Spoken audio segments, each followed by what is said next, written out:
Hey YouTube, just wanted to make a quick video here about a Kohler engine that I'm working on out of a Cub Cadet lawn tractor. The problem I was having was no start condition, and I had spark. I had really nice bright spark. Had lots and lots of compression. I had fuel in the carburetor. I also gave it a shot of starting fluid. Wouldn't even make a chug, a cough, nothing. So what could possibly cause that? And I got thinking about it today, and the last thing it could be is timing.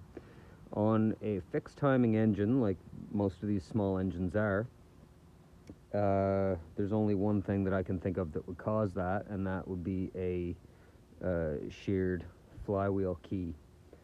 So I pulled this apart today, and there's the culprit right there. That's a sheared half moon flywheel key that's supposed to be in one piece.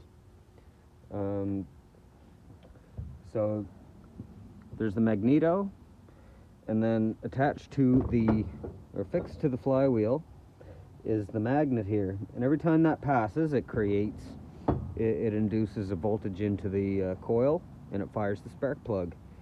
So that was happening, but just not at the right time. So what happened was the flywheel had shifted out of time, and the simple solution is just to go buy a new key and put it back in. I'm very confident that as soon as I turn the key, this thing's gonna fire right up and run like $1 million.